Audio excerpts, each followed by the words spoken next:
योगयोगयोगेश्वराय भूतभूतभूतेश्वराय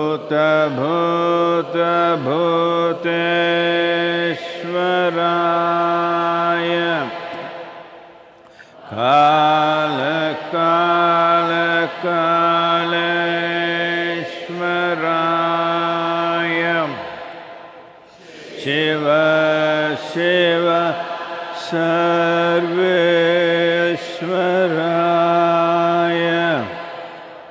शंभो शंभो महादेवाय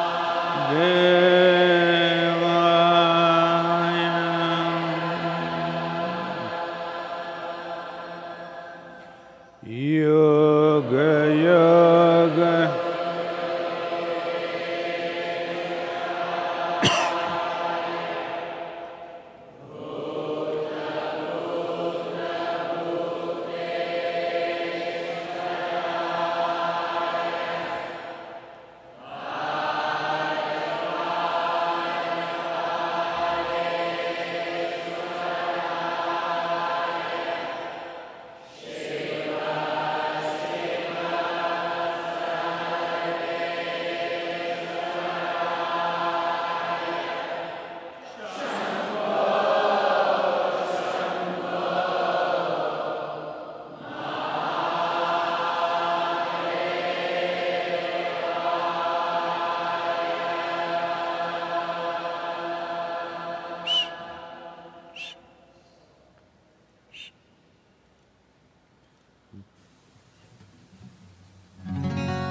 मेरो मन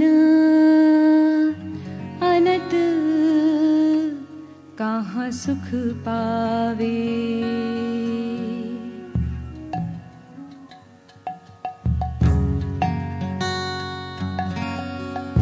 मेरो मन अनत कहाँ सुख पावे। मेरो मन अनत कहाँ सुख पावे। जैसे उड़ी जहाज को पंछी फिर जहाज पर आवे। फिर जहाज पर आवे।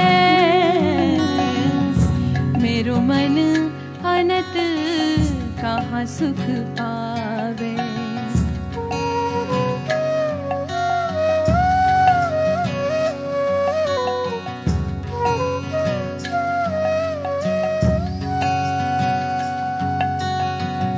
कमल नैन को छाड़ी महात्म और देव को ध्यावे।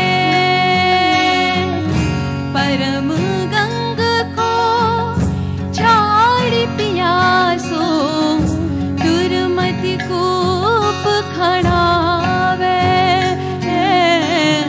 दुर्मति कूप खड़ावे।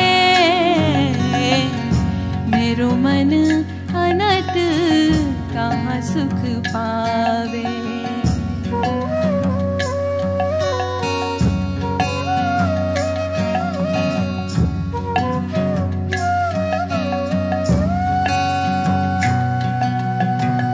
जेहि मधुकर अम्बुज रस चाख्यो क्यों करील फल भावे।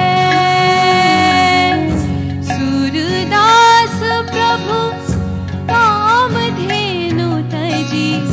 सूरदास प्रभु कामधेनु तजी। छेरी कौन दुहावे। छेरी कौन दुहावे। मेरो मन अनत कहाँ सुख पावे। मेरो मन अनत कहाँ सुख पावे। जैसे उड़ी जहाज को पंछी फिर फिर जहाज पर आवे, फिर जहाज पर आवे, मेरो मन कहाँ सुख पावे, मेरो मन मेरो मन।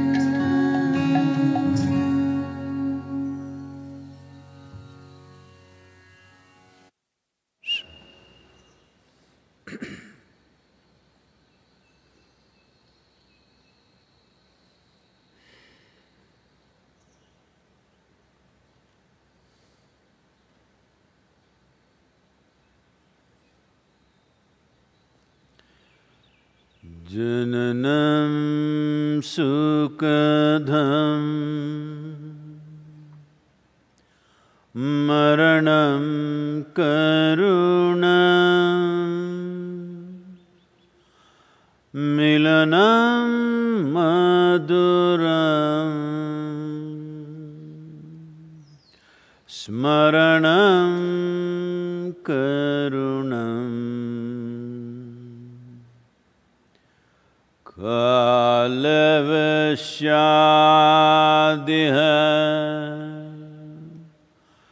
सकलं करुणं समयाधिपते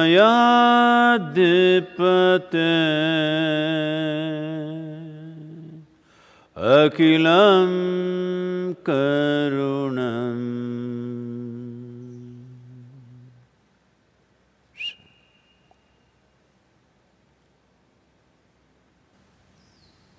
Namaskaram à tout le monde, où que vous soyez.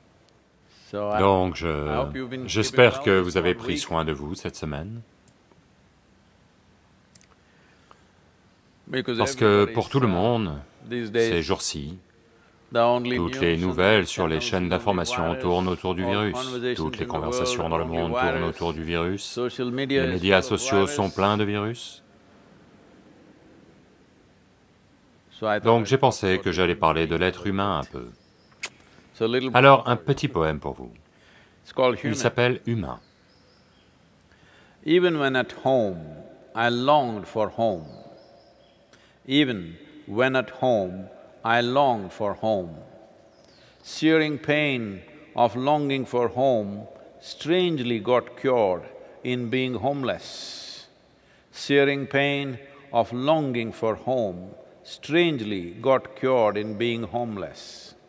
When the walls of home dissolved, a pristine home, unwalled, unfettered and devoid of love, affection or companions blossomed, shall I call it my being?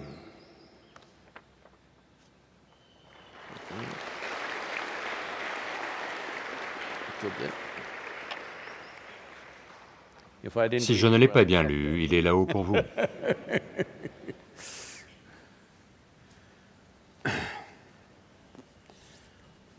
Eh bien,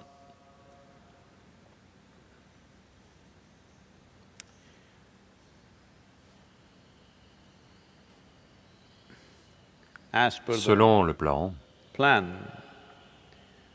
en Inde, nous sommes censés mettre fin au confinement le 17 de ce mois, juste dans une semaine. Le Royaume-Uni l'a déjà prolongé jusqu'au 31 mai ou au 1er juin. Aux États-Unis, bien sûr, les gens se battent pour la liberté. La liberté d'aller chez le coiffeur. En Inde, nous avons essayé d'assouplir un peu. Les gens se battent pour la liberté de se saouler.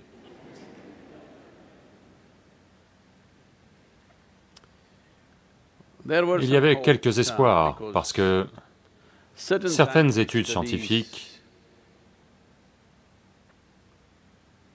on peut dire que c'est une étude, on peut aussi parler d'une sorte de théorie scientifique qui dit qu'un certain gène ou génome, arc, qui aurait pu avoir une influence profonde sur la croissance de notre cerveau et le développement de ce que nous sommes aujourd'hui, il y a plusieurs millions d'années, a été largement provoqué par un virus. Mais en regardant le comportement humain avec un assouplissement partiel, ce virus ne semble pas avoir fonctionné comme ça, a provoqué une explosion d'intelligence nouvelle.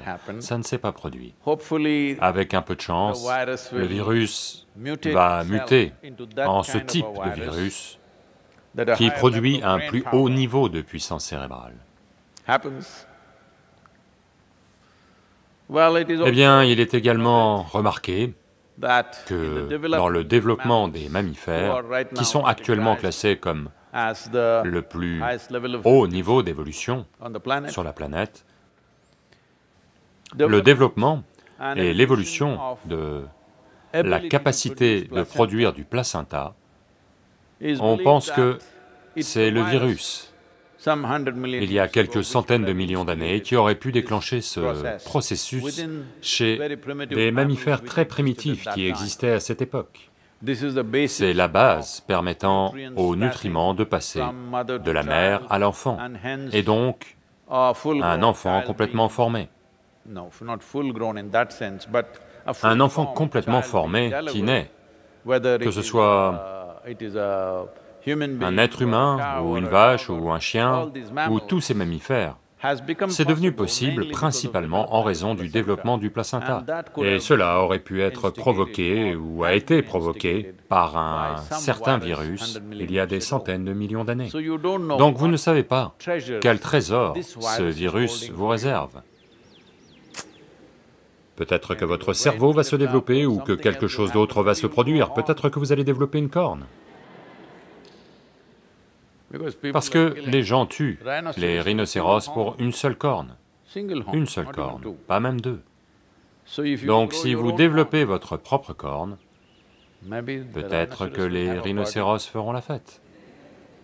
D'une certaine manière, on ne sait pas quels avantages en sortiront, mais pour le moment, ceci est arrivé. Shankaran Pillai va à Mumbai car il a trouvé un emploi là-bas, pas maintenant, avant le virus, avant l'ère du virus. Et il a décroché un emploi, il travaille, mais il n'a pas d'endroit où loger, il cherche un appartement. Il veut juste un appartement avec une chambre quelque part. Des soirées entières, jusque tard dans la nuit, et tôt le matin, tous les jours, il va d'un endroit à l'autre, d'un endroit à l'autre, voulant trouver un appartement. Ce n'était pas une époque où l'on pouvait tapoter sur un clavier et quelqu'un trouvait un appartement, vous deviez physiquement partir à leur recherche. Au bout d'un mois de recherche, pas d'appartement. Comme il dort sur la plage, parce qu'il n'y a pas d'autre endroit, tôt le matin, il se promène sur la plage et il voit un petit bateau sur le sable. Il le ramasse et le frotte juste avec sa main. L'eau, un génie en sort. Alors, Shankaran Pillai dit, « Oh, un génie, tu es venu. S'il te plaît, trouve-moi un appartement à Mumbai. » Le génie dit, « Espèce d'imbécile, si je pouvais te trouver un appartement, est-ce que je vivrais dans ce minuscule petit bateau ?»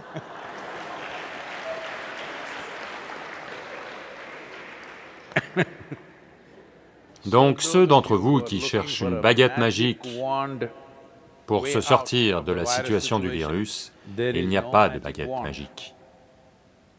Des actions très conscientes et responsables sont nécessaires de la part des particuliers, des entreprises, de l'État, du monde, c'est ce qui est nécessaire. Une bonne chose, ou une chose qui s'est produite. Je retire le mot « bon », car beaucoup vont m'attaquer. Une chose qui s'est produite, c'est que tous les lieux de prière ont été fermés. Et De nombreux chefs religieux se sentent très menacés en ce moment. Parce que si les gens apprennent à vivre sans Dieu et plutôt bien, ça va devenir dangereux.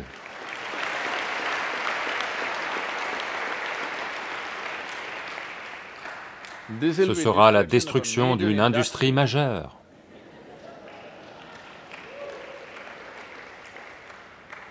6 semaines, si vous pouvez vivre sans voir votre Dieu, sans communiquer avec lui, sans demander ceci ou cela, ni même le pain quotidien, si ça a quand même eu lieu, alors vous pourriez devenir suffisamment confiant pour marcher seul, vous savez. Très dangereux pour l'industrie. C'est une industrie majeure, vous ne pouvez pas la laisser mourir comme ça. Mais toutes ces choses se produisent. Comme vous, beaucoup d'entre vous ne le savent peut-être pas, parce que ce n'est probablement qu'en petit comité que j'en ai parlé. Ceci est un mouvement de la religion à la responsabilité. Essentiellement, ce que ça veut dire, c'est que les gens ont vécu ici avec des responsabilités quelque part très haut dans le ciel. On ne sait pas où. Il est temps que la responsabilité humaine se déplace ici, pas ailleurs.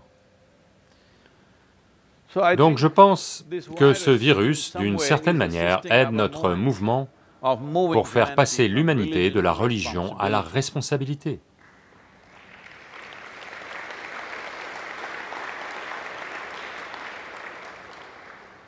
Si la religion propage certains aspects du processus spirituel pour des personnes individuelles, c'est bien, car chaque religion, à un moment donné, a commencé comme un mouvement spirituel, puis s'est organisé, organisé, organisé, et est devenu super organisé, et est devenu tout à fait autre chose.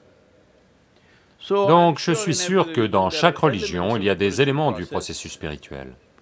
Si ces choses sont mises en avant, c'est bien. Mais ce dérangement quotidien de Dieu que vous appelez prière, ce conseiller autoproclamé de Dieu tous les jours, que doit-il faire aujourd'hui? Parmi tous les gens, je pense que Dieu devrait être le plus heureux avec le virus. Parce que pendant 6 semaines, personne pour le déranger, vous savez. Cela ne s'est plus jamais produit depuis longtemps, pas depuis à peu près 2000 ans. Donc, il y a de nombreux côtés positifs. Si vous êtes du côté du Créateur, pour vous aussi, beaucoup de points positifs. La seule chose est que l'on va peut-être devoir apprendre à vivre avec un peu moins, ce qui, je pense, est merveilleux si nous apprenons tous à le faire. Oui, vous tous, je vous le dis, vous devez tous apprendre à... N'attendez pas que l'économie ralentisse et ceci et cela. Tous, regardez simplement comment vous pouvez réduire votre consommation de 25%, quoi que vous consommiez. Électricité, eau, vêtements, quoi que ce soit que vous faites, 25% de moins. La nourriture aussi. Croyez-moi, si vous faites quelques petites choses avec vous-même, un peu de sadhana en vous, vous allez devenir une machine très économe en énergie. C'est-à-dire qu'avec beaucoup moins de carburant, vous allez beaucoup mieux fonctionner. C'est ce que toutes les technologies du monde essaient de faire en ce moment. Mais toutes ces technologies sont créées par cette technologie, ce morceau de technologie que nous appelons être humain. Si ceci n'est pas efficace énergétiquement, avec les autres machines qui vont devenir efficaces énergétiquement, un jour, votre voiture pourrait se retourner et dire « Et toi, idiot, pourquoi est-ce que c'est toi qui me conduis ?» C'est pour ça que des machines autonomes arrivent déjà. Parce que dans les 10, 15 prochaines années, les voitures croiront « Nous pouvons mieux conduire que les êtres humains. » Je ne veux pas être là ce jour-là. Donc le virus a de nombreuses possibilités. Si vous réduisez toutes les consommations que vous avez dans votre vie, 25% en moins, votre cerveau fonctionnera très bien. Voyez, ça aussi, c'est dit dans les études scientifiques, qu'il y a quelques millions d'années, le cerveau humain a commencé à fonctionner grâce à ce génome ARC ou autre. Donc, que le génome vienne ou non, vous étincelez, n'attendez pas l'arc. Vous devez étinceler pour veiller à ce que, maintenant, ce virus, une toute petite chose, le monde a... Vous savez, ceci est arrivé. Il y a bien des années, il y avait un homme sage dans la ville de Coimbatore. Quand les gens nous attaquaient pour rien, il parlait de venir avec des camions et de démolir notre ashram, de démolir le centre de yoga. C'était facile à faire parce qu'on n'était qu'une grande hutte. On était juste une hutte au toit de chaume, alors les gens planifiaient, « Venez, on va y aller et tout raser. » Pourquoi? Je pense que même eux ne le savaient pas. Mais, comme ils pensaient, cette arrogance de la religion à la responsabilité, c'est le pire type d'arrogance qu'ils peuvent imaginer. À cause de ça, tout à coup, les gens s'animaient à Coimbatore et voulaient faire les choses d'eux-mêmes. Alors ils ont dit, qu'est-ce que c'est que ça? Tout le monde devient libre, on ne peut pas laisser cela se produire. Donc, au moment où il parlait de ça, il y avait un vieil homme sage qui a dit, « Ne jetez pas de pierres sur cet homme, vous ne savez pas qui il est, si vous lui jetez des pierres, il construira des choses avec. »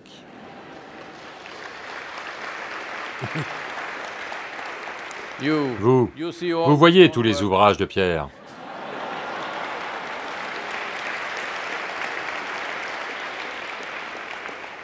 Je crois qu'aucun bâtiment moderne, quand je dis moderne, qui a été construit au XXIe siècle, n'a autant de pierres, parce que beaucoup de gens nous ont jeté des pierres.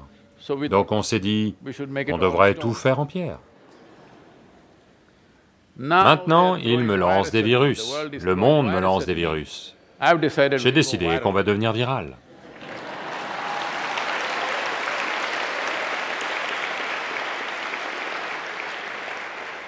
Donc, il y a toute une réflexion et une action stratégique et diverses choses qui se passent. Je veux que vous en fassiez tous partie. Une chose qu'on va faire,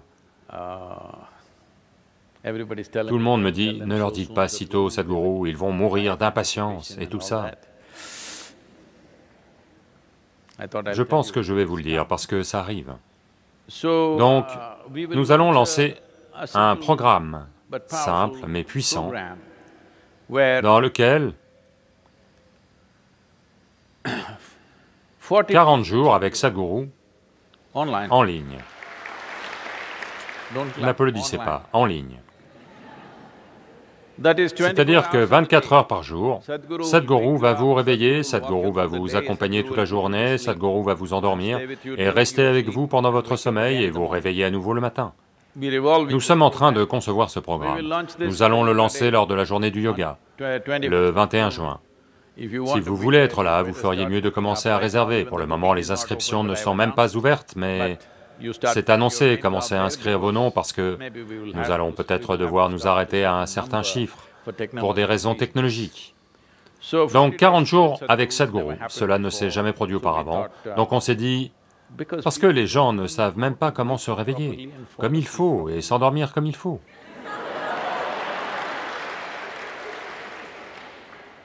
Il y a une certaine manière.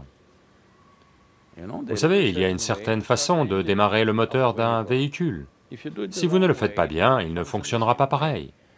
Celui qui sait ce que c'est, le fait d'une certaine manière. D'autres vont juste faire boum, et leurs machines ne sont que comme ça.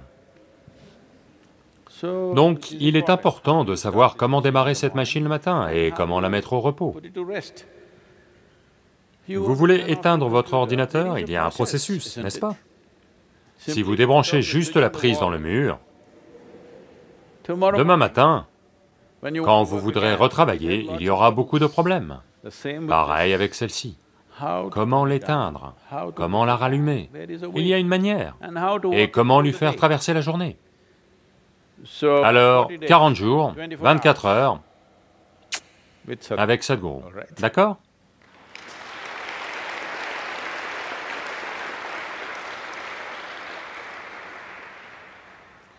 Alors maintenant que... Vous savez maintenant que je deviens peintre à plein temps et enseignant spirituel à temps partiel, on s'est dit qu'on allait vous montrer certaines choses.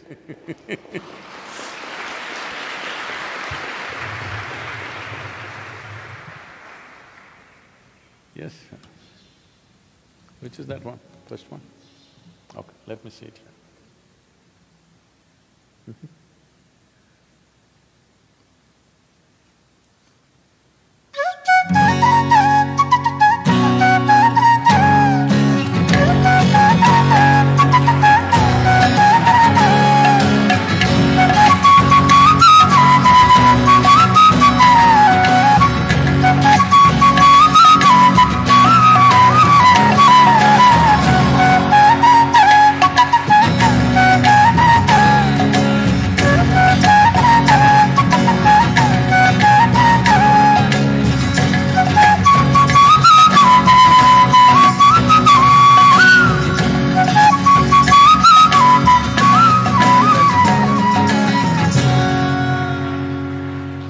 Donc telles sont les voies de la vanité. Même une plume trône sur le front d'un homme. De combien de manières stupides un être humain essaie de s'améliorer? Quand tout dans ce monde vous dit que vous êtes la forme de vie la plus élevée sur cette planète. Vous avez besoin de ce qu'un oiseau laisse tomber, vous devez le mettre sur votre tête pour vous sentir, et ainsi de suite. Des perles et des os et des plumes et ceci et cela, peut-être un fichu diamant. Parce qu'une plume arrive toute seule, un diamant est une chose satanément cruelle. Alors de combien de façons, de combien de manières stupides et idiotes un être humain se débat pour créer une petite amélioration, alors que nous sommes la forme de vie la plus élevée sur cette planète. Donc, si toutes ces améliorations ont échoué et qu'au moins le virus vous a fait réaliser que se promener dans la maison en portant des diamants est une chose vraiment idiote, si vous avez réalisé cela, il est l'heure du yoga.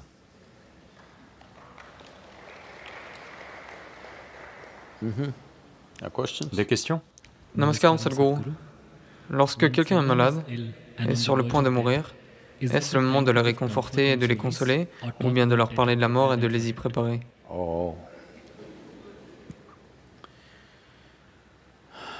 Voyez, quand quelqu'un est malade, et si ce quelqu'un n'a malheureusement jamais véritablement réalisé que la vie est mortelle, et ils ne s'y sont pas préparés. D'aucune façon en eux-mêmes, si à ce moment-là vous leur dites « tu vas mourir maintenant », ça va être terrible. Eh bien, quand quelqu'un tombe malade, de nombreuses façons, ils deviennent sans défense. Dans cette détresse, ils deviennent comme un petit enfant, ou, vous savez, ils deviennent comme de petits enfants. Vous aimez énormément un enfant. Il y a deux aspects à cela. Le premier, c'est qu'il ou elle est petit et mignon. Un autre, c'est que ils sont impuissants, ça vous plaît. Oui, oui. Si vous avez un mari ou une femme qui est super efficace, tout ce dont ils ont besoin, ils peuvent le faire eux-mêmes, non, non, vous n'allez pas aimer cette personne. Vous aurez besoin de quelqu'un qui ne sait pas trouver ses chaussettes. Vous allez vous plaindre, mais ça vous plaît parce que vous savez que ça, ce sont les contrôles que vous avez sur la vie. J'ai vu, vous savez, une femme parler de... Vous savez, mon mari ne trouve même pas sa brosse à dents le matin, mais elles en sont très fières. Parce que, quand il est à ce point démuni, sans moi, il ne peut pas vivre. C'est ça le truc. Comme toutes les relations sont des relations basées sur des besoins, les sociétés ont évolué comme ça.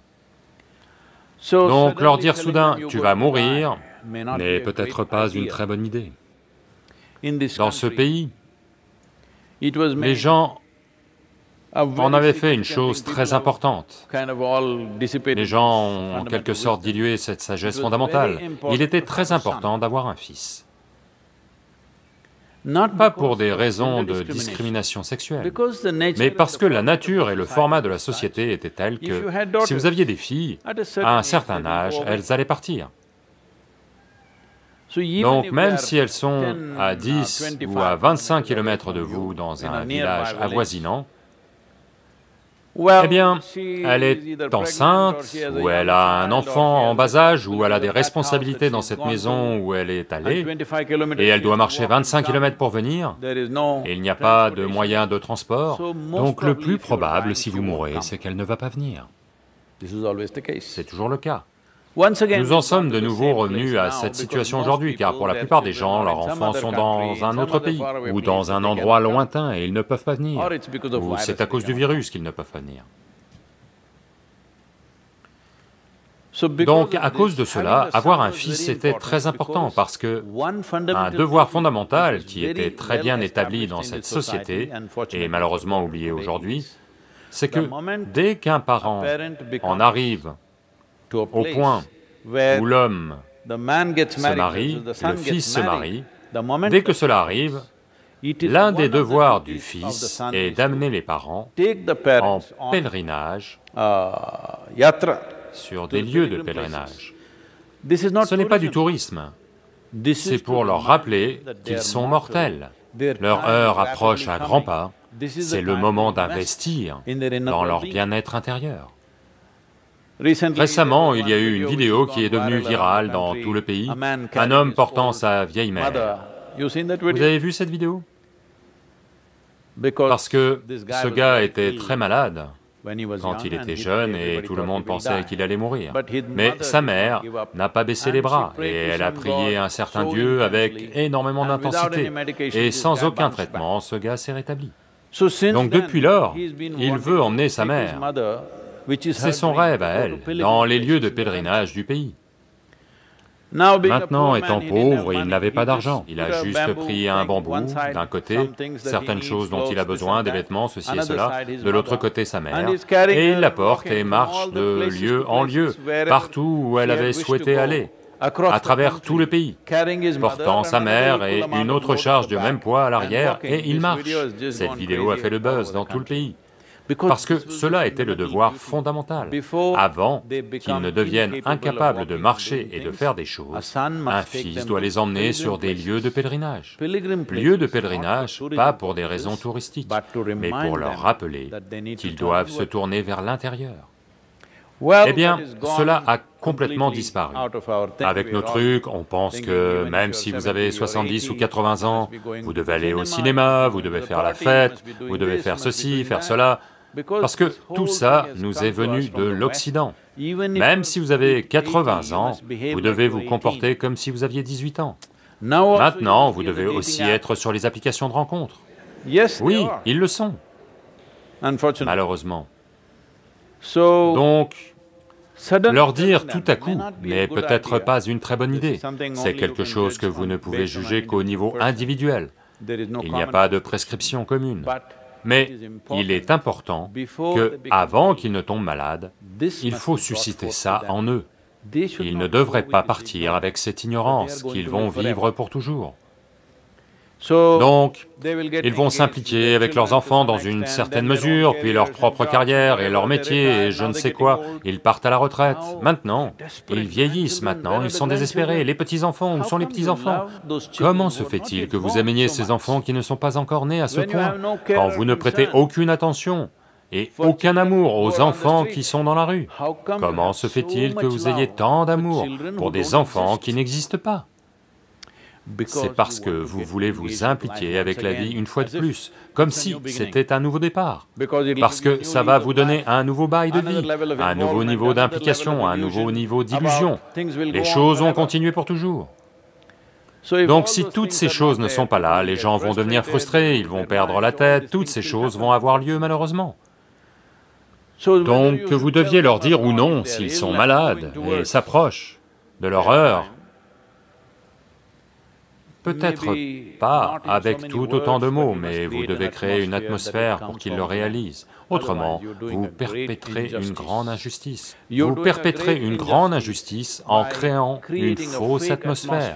Tout va bien se passer. Non, non, on va retourner à la maison, tu es à l'hôpital. Ne t'inquiète pas, on va retourner à la maison, tout va bien se passer.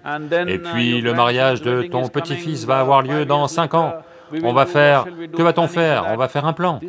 Cette façon d'exister est une ineptie. Il est très important pour chaque être humain que lorsqu'on approche la fin de notre temps, on l'approche de façon raisonnable et consciente, autant que possible.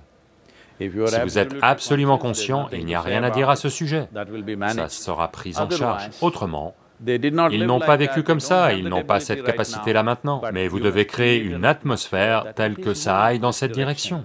Vous ne pourrez peut-être pas le leur dire directement, ils pourraient devenir terrifiés, prendre peur, et vous savez, toutes ces choses, mais vous devez créer une atmosphère spirituelle.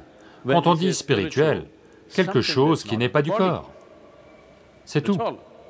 Là maintenant, la vie vous pousse vers un endroit où il ne s'agit plus du corps. Ils doivent comprendre cela. Mais dans de nombreux foyers aujourd'hui, c'est... J'ai été dans certaines maisons, malheureusement, où ça s'est produit. Ils essaient de cuisiner tous leurs plats préférés et disent « mange ceci, mange cela ». Peut-être que c'est votre façon d'avancer leur mort. C'est malheureux, encore une fois. Ce n'est pas la façon de le faire. Il est très important que les préoccupations du corps soient réduites. Pour la nourriture, pour ceci et le confort et les vêtements, vous devez les réduire et rendre ça très clair pour eux. Si ce n'est pas avec des mots, en créant une atmosphère montrant que notre heure approche, elle approche pour nous tous. Quand elle approche pour cette personne, il est important que l'atmosphère nécessaire soit pourvue et que toute la famille ou qui que ce soit qui se trouve là crée cette ambiance, de ne pas les entraîner dans ceci ou cela, mais leur permettre de commencer à aller vers là. Il y a beaucoup de choses simples qui peuvent être faites. Je crois que dans le livre sur la mort, on a traité cela en détail, mais une chose simple que vous pouvez faire, c'est simplement une lampe à huile. Une lampe à huile végétale, ou une lampe au ghee. Une lampe à huile est préférable. Pardon, une lampe à huile végétale est préférable. Une lampe, quelques chants simples, ou quelque chose qui vous rappelle qu'il ne s'agit pas du corps. Si rien que ce rappel est là, il y a assez de sagesse dans la vie pour s'accrocher à ça. Mais si vous n'avez pas dit un mot jusqu'ici, la personne n'est pas du tout orientée dans cette direction. Soudain, vous allez leur dire « tu vas mourir ». Ça pourrait être très cruel, et ça pourrait inutilement créer une perturbation qui n'est pas nécessaire pour cette personne. Donc la manière dont ça doit être fait est importante, tout le monde. Voyez, n'essayez pas de créer une situation de normalité autour de cette personne. Tout le monde qui sautille autour, les enfants qui viennent et disent « Mamie, papi, je t'aime, tout va bien ». Ne créez pas cela, même si les enfants sont là. S'ils entrent, ils doivent entrer doucement et... être simplement comme ça. Ils doivent comprendre que les situations évoluent. Si vous ne créez même pas cela, vous mettez un film, vous faites ceci, vous cuisinez tous leurs plats préférés, vous savez, sautillez autour d'eux pour leur faire sentir que tout est génial, ce n'est pas comme ça. Ceci est important, il n'y a rien de mal avec la mort, c'est juste une partie de notre existence, c'est juste la façon dont on l'amène. C'est très important. C'est un devoir fondamental des enfants envers leurs parents, que, quand leur heure arrive, ils partiront bien.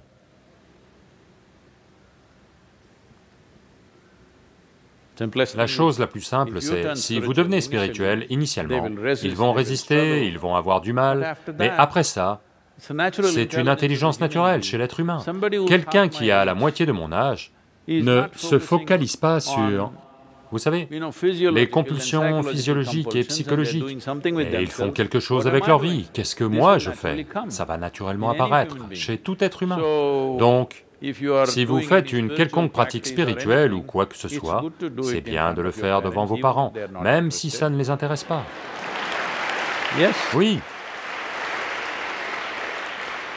Même s'ils résistent et ne sont pas intéressés, c'est bien de fermer vos yeux et de vous asseoir. Lentement, ça va émerger en eux, parce qu'il y a une profonde intelligence en ceci, qui sait que ce n'est pas pour toujours, c'est dans le corps. Malheureusement, ça n'a pas atteint la tête. La question suivante est de Anand Bhushan, de Patma. Namaskaram Sadhguru. Les agriculteurs indiens sont déjà pauvres et ont des difficultés. Maintenant, avec le virus, des centaines de milliers de migrants retournent dans le village. Cela ne va-t-il pas aggraver la pression sur les agriculteurs et les terres cultivées et créer plus de pauvreté? Y a-t-il une quelconque solution à cela? Eh bien, j'espère que ce mouvement de migrants est un mouvement temporaire. Le seul souci, c'est que si ceci était arrivé au début du confinement, si on avait planifié et organisé ceci au début du confinement, 6 semaines de séjour dans leur village, puis revenir, maintenant ce serait bon pour démarrer toutes les industries et les entreprises. Mais maintenant, ça arrive à la fin du confinement. Ce n'est pas très bon. Mais personne ne savait combien de temps le confinement allait durer. Initialement, on a pensé qu'il durerait 15 jours, donc on a essayé de les garder dans les villes et de créer des hébergements et de la nourriture et des travaux. Mais quand au bout de 15 jours, il ne s'est pas terminé, 15 jours ça allait à tout le monde, mais quand le deuxième confinement est arrivé, ils se sont alarmés, parce que la plupart des travailleurs migrants, en Inde du moins, ne sont que des hommes, c'est une population d'hommes. Leurs femmes et enfants sont à la maison, dans le village. Ils leur rendent visite de temps en temps. Quand la deuxième extension du confinement a eu lieu, c'est alors qu'ils se sont inquiétés. Qu'arrive-t-il à nos femmes et à nos enfants, parce que beaucoup d'entre eux ne pouvaient pas payer les factures de téléphone pour être en contact avec leur famille. Là, ils ont voulu partir, ils ont commencé à marcher, beaucoup d'entre eux 200, 300 km, et certains ont pédalé plus de 1000 km pour atteindre leur village. Maintenant, ils organisent des trains, mais maintenant on projette de mettre fin au confinement. Et maintenant, toute la force de travail quitte les villes, ce qui n'est pas très bon. Cela est-il une sorte de problème pour l'agriculture? Non. L'agriculture s'en sortira bien parce que ça a été un problème majeur dans les villages. Il n'y a pas assez de force de travail pour faire quoi que ce soit. Maintenant, si ces travailleurs reviennent, ce sera plus que suffisant ou excessif. Mais tout de même, naturellement, le travail, vous savez, le montant qui doit être payé va diminuer, donc les agriculteurs pourraient en bénéficier, à moins qu'il y ait un afflux total de la population. Non, dans les villes, ça donne cette impression. En allant dans les villages, ils vont se disperser dans des centaines de villages ou des milliers de villages. Donc, ces travailleurs migrants, qui semblent être une force énorme dans les villes, en allant dans l'arrière-pays de l'Inde, ils vont se disperser dans des milliers de villages. Je ne crois pas qu'il y aura un tel afflux, à part peut-être dans quelques villages dans le nord de l'Inde. Donc, ça ne sera pas un problème pour l'agriculture, mais ce sera un problème pour diverses entreprises, foyers, industries, et tout particulièrement l'industrie du bâtiment, qui dépend en majeure partie des travailleurs migrants. Donc, il y a de nombreux défis. Ce n'est pas une situation simple, c'est une situation sans précédent. Le nombre de travailleurs migrants dans le pays est compris entre 120 et 140 millions de personnes. Autant de gens se déplaçant d'un lieu à l'autre est une recette à problème. Malheureusement, 16 d'entre eux marchaient le long des voies ferrées. Ils sont si exténués qu'ils se couchent sur la voie, et un train les a juste écrasés pendant la nuit. Donc ce type de désastres malheureux ont lieu. Mais il y a une certaine résilience dans ce pays qui fait qu'il est capable de se redresser, car notre économie est construite d'une certaine façon. Elle n'est pas dirigée par quelques grandes entreprises ou ceci ou cela, elle est dirigée par 1 milliard d'Indiens. Donc elle a la capacité de se redresser, parce que notre production et notre consommation sont en majeure partie à l'intérieur de la nation elle-même. Eh bien, tout le monde doit réfléchir à des tas de façons ingénieuses et innovantes de faire les choses. La bonne vieille manière de faire les choses ne fonctionnera plus pour personne. Même pas pour nous ici, à Isha. On va devoir changer beaucoup de choses et innover de bien des façons différentes pour continuer à faire ce qu'on fait. Et tout le monde doit le faire, toutes les entreprises. Eh bien, il se peut qu'un segment des entreprises devienne obsolète, de nouvelles possibilités pourraient apparaître, il y a beaucoup de choses, c'est une période de défi à coup sûr. Donc, comme je l'ai dit au tout début du confinement, une préoccupation, c'est que les gens ne tombent pas dans la famine. Heureusement, ça n'a pas eu lieu. Oui, les gens ont eu des difficultés, mais partout, beaucoup d'organismes et les gouvernements des États, tous ont réagi pour s'assurer que personne ne meurt de faim. Donc, si on s'assure que cette chose-là n'ait pas lieu, on est tous privés de certaines choses qu'on avait il y a 6 semaines. Je crois que ça va. Je crois que ça va. Je sais que beaucoup de gens vont me jeter des pierres pour ça, mais je crois que ça va. On va vivre avec un peu moins. Ça va parfaitement bien. Ça me va bien, ça devrait aller à tout le monde, qu'on va vivre avec un peu moins que ce qu'on faisait. De bien des façons, les êtres humains ont été dans l'excès. Donc maintenant, un peu moins, c'est ok. Mais on doit s'assurer que personne ne soit affamé, que personne ne manque de l'alimentation de base. Si on veille à cette seule chose, dans quelques mois, ça va repartir. Mais le problème, c'est que toute cette situation liée au virus est très instable pour le moment. On parlait de lever ce confinement le 17. Quand il y a 2 semaines, on en parlait, il y avait moins d'1 millier de victimes en Inde. Aujourd'hui, il y en a environ 2300. Et heureusement, ça s'est entièrement cantonné à un segment du pays. Principalement le Maharashtra, le Gujarat, le Rajasthan et Delhi, ce sont les foyers principaux, et malheureusement le Tamil Nadu.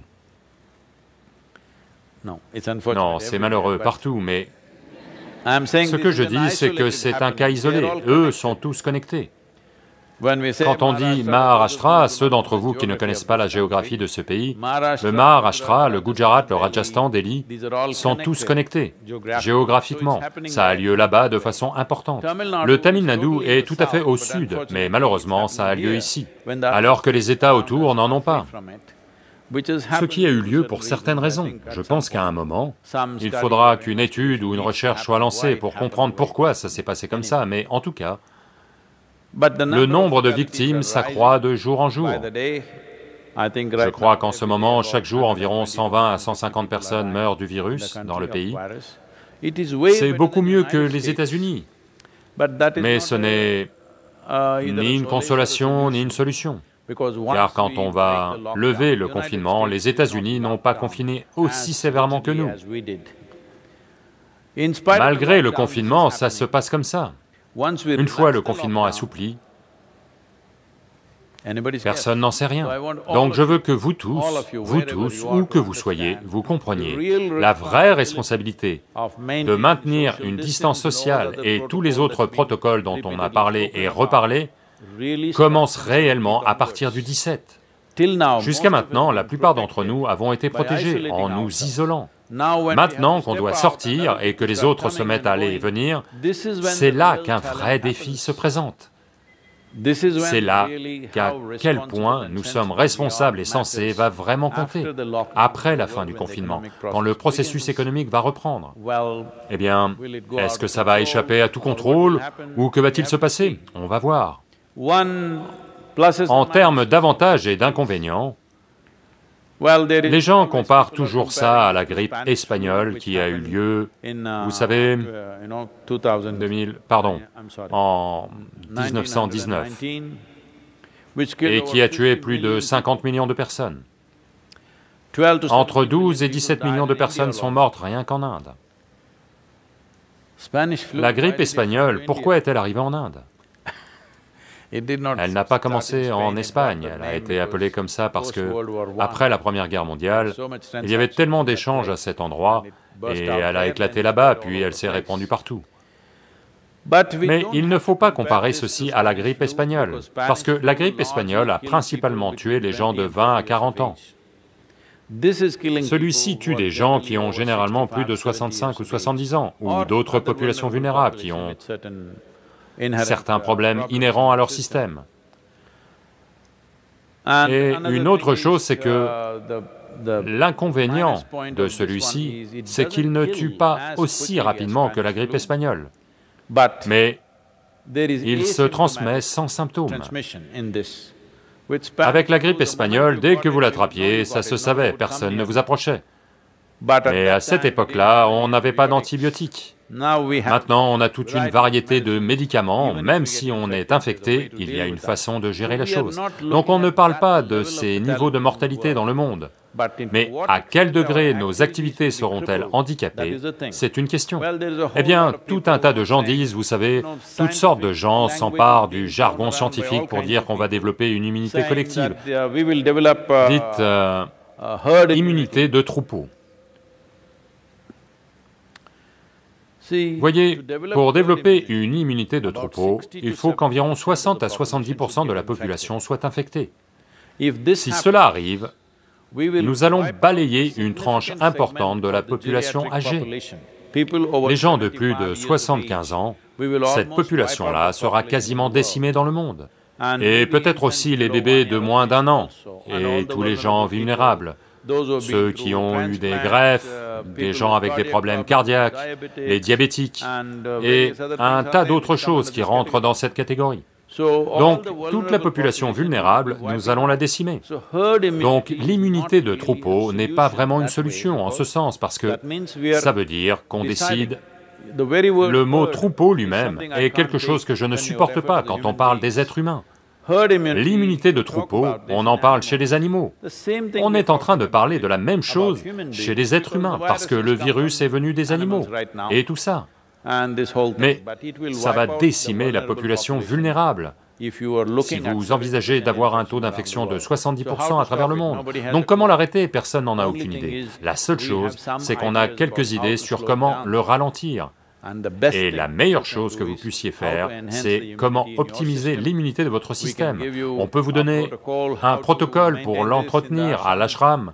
Dans les 3 prochains jours, on va vous dire comment améliorer votre immunité au-delà de son niveau actuel. Car à partir du 17, il se peut que des gens de l'extérieur commencent à arriver, des échanges vont avoir lieu, nous allons les minimiser. Mais ça reste inévitable, on ne peut pas rester fermé pour toujours. Cela est vrai partout. Donc, c'est important, certaines petites choses. Une chose est le maintien strict de la distanciation sociale. Cela doit devenir votre religion. D'accord? Ça c'est si vous êtes religieux, autrement, ça doit devenir votre sadhana. Eh bien, au centre de yoga, tout le monde avale une boulette de neem le matin, neem et curcuma.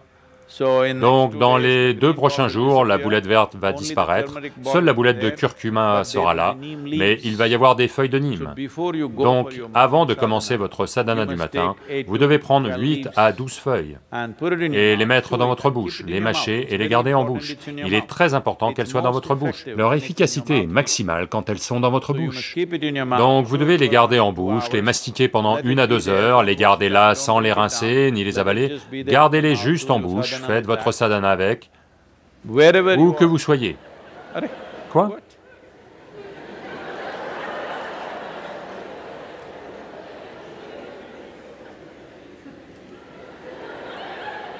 Non, j'essaie juste d'éviter la mauvaise haleine dans le hall de sadhana. Donc, où que vous soyez, du moins dans ce pays, trouvez des feuilles de neem, vous pouvez le faire. Il se peut qu'il y ait d'autres herbes et autres dans d'autres pays où il n'y a pas de feuilles de neem, mais mieux vaut que vous trouviez vous-même, je ne veux pas suggérer quelque chose, je ne suis pas très renseigné là-dessus. Des boulettes de curcuma à préparer chaque jour, si vous avez du curcuma bio, on travaille là-dessus, d'ici 1 mois probablement, on aura un stock de curcuma bio à maturité, qui sera peut-être un peu plus cher que le curcuma ordinaire, mais c'est l'idéal, comme ça. Tous les jours, vous prenez ça le matin et Vous le laissez dans l'estomac 1 heure avant d'avaler quoi que ce soit. Ça fera des merveilles pour vous. Et le Nelavembu Kashayam qu'on distribue partout dans les villages ici, aux travailleurs et à tout le monde, aux travailleurs migrants et tout ça, une chose qu'on a remarqué, c'est que dans cette partie du Tamil Nadu où l'on travaille, il n'y a pas eu un seul cas ces 2 derniers mois, pas un seul cas. Une chose, c'est une application efficace de la distanciation sociale par nous et les autorités. Et le Nelavembu Kashayam et quelques autres choses qu'on fait. Donc si vous maintenez ces protocoles, très simplement, vous pouvez renforcer votre système immunitaire, parce qu'au bout du compte, c'est le seul levier que vous ayez. Une autre chose, c'est la saison de l'amla, c'est-à-dire du nalikai pour les Kannada, le nalikai amer. Donc en ce moment, c'est la saison. Pas ces énormes, vous savez, amla de la taille d'une balle de golf, ça c'est de l'amla hybride, ça aussi ça va si vous ne trouvez rien d'autre. Mais autrement, ce qui pousse sur les collines ne fait que cette taille. Vous écrasez simplement un amla et y ajoutez un peu de sel et vous le mâchez. Vous devez le garder en bouche et c'est plus efficace encore une fois dans votre bouche. Il faut que ça reste dans votre bouche pendant 1 heure ou 2. Ces choses simples vont beaucoup renforcer votre système immunitaire. Et boire de l'eau chaude, environ 4 à 5 fois par jour, juste de l'eau chaude, où vous pouvez y mettre un peu de coriandre ou de menthe, ou y ajouter une pincée de curcuma, ou même un peu de jus de citron, et boire ça régulièrement. Et dans vos espaces de vie, les espaces où vous marchez, les espaces que vous utilisez, vaporisez du Lysol, ne le buvez pas, ne l'injectez pas.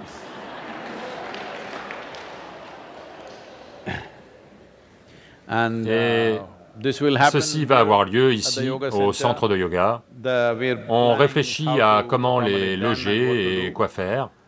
Ça va peut-être sembler un peu inconfortable pour beaucoup d'entre vous, mais vous devez le faire. La population vulnérable à l'ashram va être séparée de la population plus jeune. Il est très important que ce soit fait, parce que ce qui pourrait être tout à fait OK pour un jeune pourrait être fatal pour une autre personne. Donc, nous voulons séparer la population vulnérable.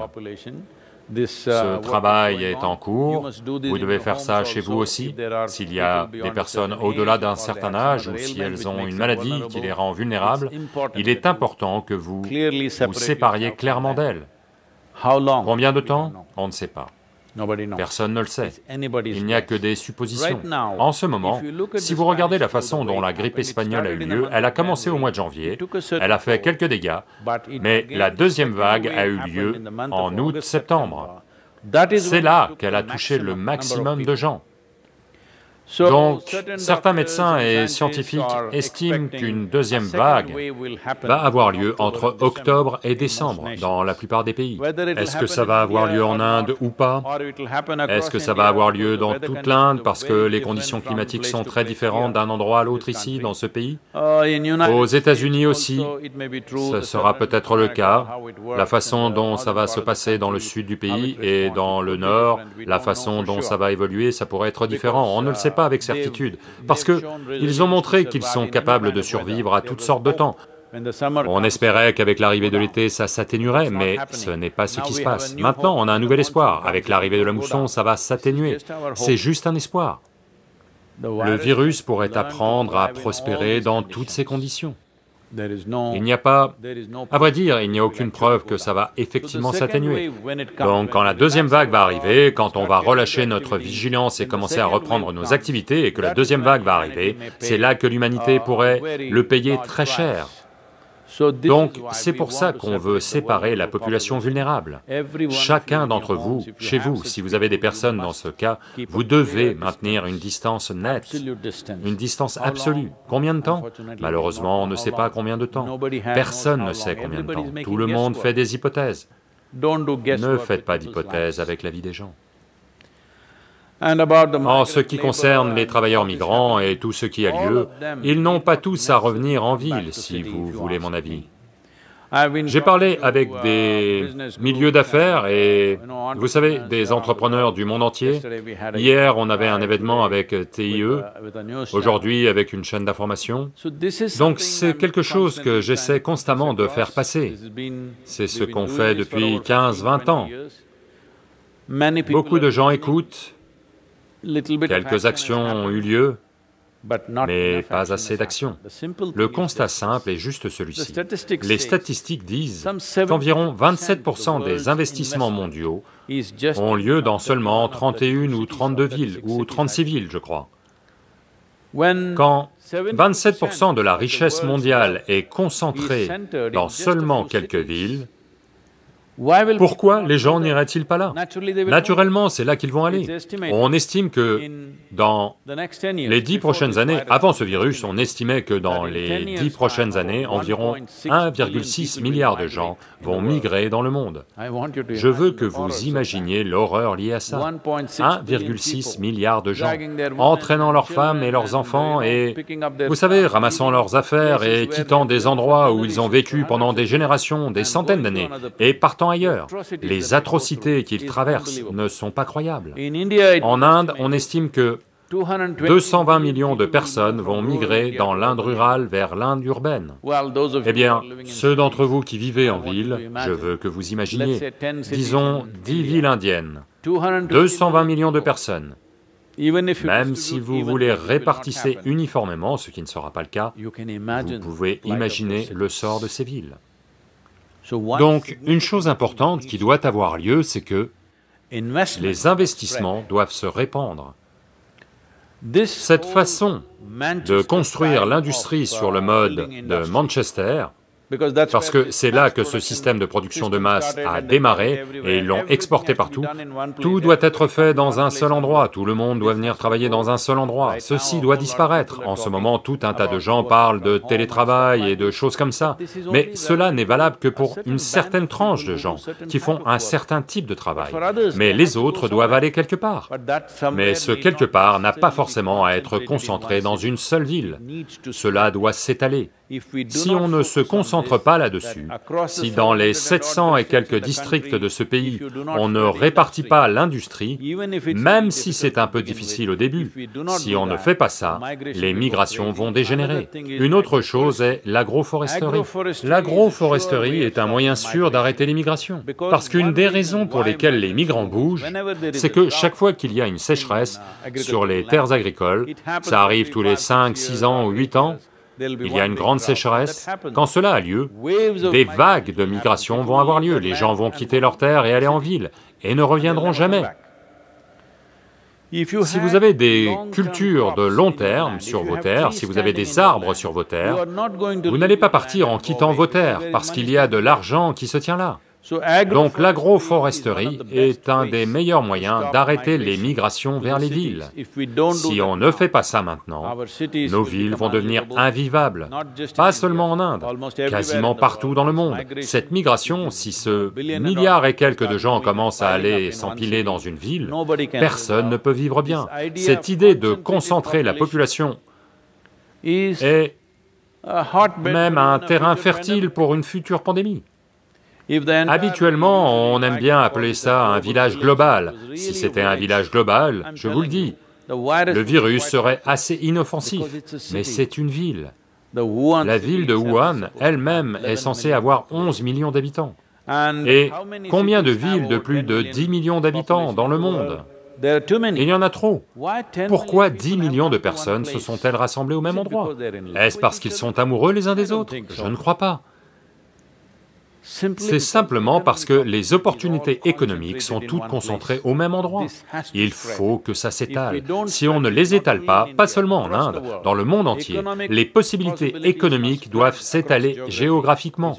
C'est très très important. L'agroforesterie est une étape importante en ce sens.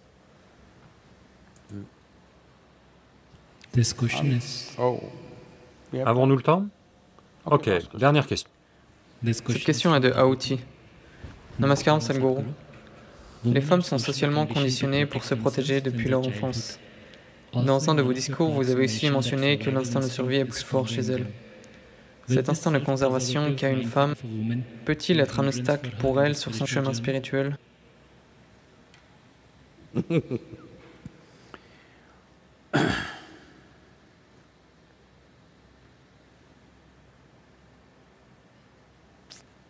Cela s'est passé à Alandurai. Pour ceux d'entre vous qui ne connaissent pas, Alandurai est un village à environ 12 km d'ici, où nous sommes. À vrai dire, il porte le nom d'un Anglais qui chassait dans cette région, un chasseur d'éléphants. Il s'appelle Alan. Et à cette époque, vous deviez les appeler maîtres. Tous les Anglais, les locaux devaient les appeler maîtres. Donc dans la langue locale, ça se dit Durai. Donc c'est Alandurai. Et c'est devenu Alandurai. Donc à Alandurai, deux ânes se rencontrent. Des vrais. Je veux dire ceux avec 4 jambes.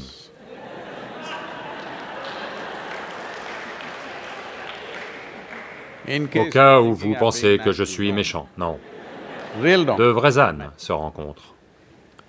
L'un est très bien nourri et se porte bien. Un autre arrive et il est maigre et a une allure assez pathétique. Alors ils se mettent à discuter et ils se posent des questions. Ils n'ont pas de problème de virus, donc ils parlent de leur propre vie. Donc l'un demande à l'autre, « Pourquoi es-tu coincé avec ce travail chez ton propriétaire? Regarde, je me suis enfui de chez mon maître, je suis indépendant, je vais manger ce que je veux, regarde un peu comme je suis, regarde-toi, une créature pathétique. » Alors l'autre âne dit, « Oui, mon maître est un homme cruel, il me donne à peine à manger, il me bat, il abuse de moi, utilise toutes sortes de gros mots, il abuse même de ma mère. » C'est une habitude fréquente, vous savez. Alors, l'âne bien portant dit, « Pourquoi? Pourquoi es-tu avec cet homme? Pourquoi ne viens-tu pas? Viens avec moi, partons. » Il répond, « Vois-tu, il a aussi une jeune fille, il abuse aussi d'elle de la même façon. Il n'épargne pas sa mère non plus. Et il la bat aussi avec le même bâton avec lequel il me bat. Et il la menace constamment. Si tu ne te conduis pas bien, un jour je te marierai à cet âne. » Donc, mon boulot est plus prometteur.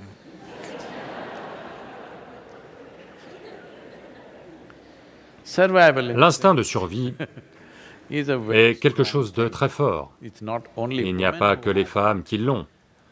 Quand vous créez des situations où elles peuvent être vulnérables physiquement, alors bien sûr, l'instinct de préservation d'une femme devient très fort.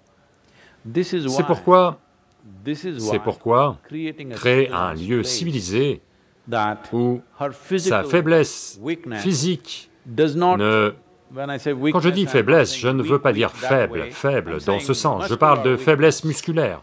Comparée à un homme, joue pas contre elle, c'est très important.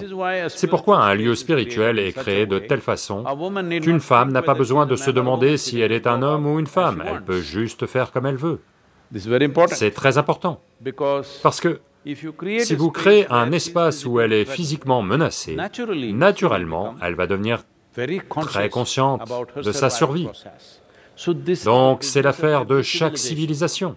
C'est l'affaire de chaque société, de créer une situation où ceux qui sont physiquement faibles, les enfants ou les femmes, ou même les hommes qui sont physiquement plus faibles, ne se sentent pas vulnérables, c'est très important. Eh bien, tout un tas d'hommes qui travaillent dans des bureaux, s'ils croisent ces molosses qui traînent au coin de la rue, ils vont aussi se sentir... Toute spiritualité va les quitter. ils vont aussi sentir leur instinct de survie se réveiller, parce que c'est naturel pour tout le monde. Mais comme une femme est vulnérable de bien des façons différentes, à cause de cela, il est très important de créer des sociétés où il n'y a pas de menace physique à son existence ou à sa dignité de base. Si on prend soin de cela, eh bien, l'instinct de survie fonctionne de la même façon chez tout le monde. À vrai dire, j'ai toujours remarqué que dans les étapes initiales de la croissance spirituelle, les femmes avancent toujours très rapidement. Les hommes sont, vous savez, ils essayent de mettre 2 plus 2 ensemble, mais leurs mathématiques ne sont pas... leurs connaissances mathématiques ne les aident pas à assembler 2 plus 2, ils luttent et luttent et luttent, mais ils vont atteindre un niveau moyen et les femmes, elles, vont être un peu distraites ici et là. C'est arrivé avec Gautama. Vous, comment s'appelle-t-elle? Un très joli nom. Comment s'appelle la disciple de Gautama? Comment s'appelle-t-elle? Sangamitra. Donc, Sangamitra se disputait avec Gautama. Pourquoi n'autorises-tu pas les femmes à devenir moines? Elles aussi devraient devenir moines. Gautama, il est, vous savez, il n'est pas sur les réseaux sociaux, il ne l'était pas. Il se moque de l'opinion des autres. Donc il dit, vois-tu, si je n'ai que des moines hommes, cet ordre vivra 2500 ans. C'est ce que je prévois. Ça fait 2500 ans maintenant, toujours vivant. Mais si j'autorise les femmes, il mourra en 500 ans. Alors elle demande, pourquoi ça? Alors il répond, si il n'y a que des moines hommes ici, vous pouvez toujours les attirer vers l'état de Bouddha, c'est-à-dire une qualité. Mais si vous autorisez la femme ici, au départ, elle ira vers l'état de Bouddha, ensuite elle ira vers le Bouddha. Donc lui faire passer cette étape intermédiaire est un travail un peu difficile. Mais si elle dépasse cela, alors quand il s'agit d'un sens de l'abandon, une femme a un plus grand sens de l'abandon qu'un homme. Cela demande beaucoup plus à un homme d'atteindre un sens d'abandon, parce que quand il en arrive là, son instinct de préservation est plus fort que celui d'une femme. Dès qu'une femme se sent bien protégée, elle en arrive facilement à un sens d'abandon. Regardez juste ce qui avait lieu traditionnellement, ou même maintenant. Faites ceci, mariez un homme et envoyez-le vivre dans la maison de sa belle famille. Vous verrez à quel point il va en baver. Parce qu'il est incapable de se fondre dans quoi que ce soit, il doit être comme ça. Elle y va, s'ils sont gentils, elles se font complètement dans cette maison, plus que les personnes qui y ont vécu jusque-là. Oui, c'est ce qu'elle fera, parce qu'elle sait effacer ses frontières et se fondre dans ce quoi elle s'implique. Donc ce n'est pas la bonne façon de voir ça, c'est juste que la vulnérabilité physique est de toute évidence plus élevée chez une femme. Donc créer des sociétés où cela n'est pas exploité est extrêmement important.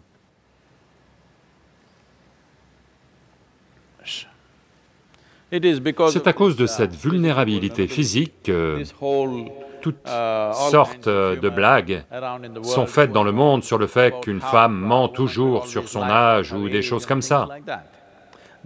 Ceci est arrivé. Je crois qu'il est temps de créer une version féminine de Shankaran Pillai.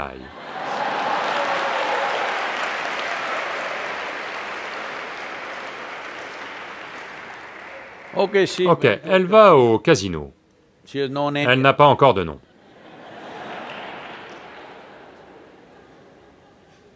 Elle va au casino et n'arrête pas à la roulette. Elle n'arrête pas de perdre. Alors, le gars qui dirige le jeu lui dit, « J'ai vu ça marcher plein de fois, pourquoi ne pariez-vous pas à votre âge ?» Elle dit, « Ok, 29. » Elle mise, et la roulette s'arrête sur 42. Elle s'est juste évanouie.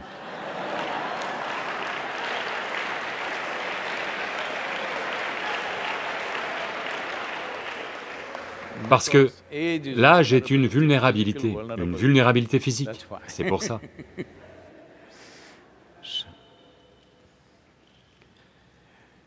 Yoga Yoga Yogeshwaraya Bhuta Bhuta Bhuteshwaraya Kala Kala Kaleshwaraya Shiva Shiva Sarveshwaraya Shambho, Shambho, Maha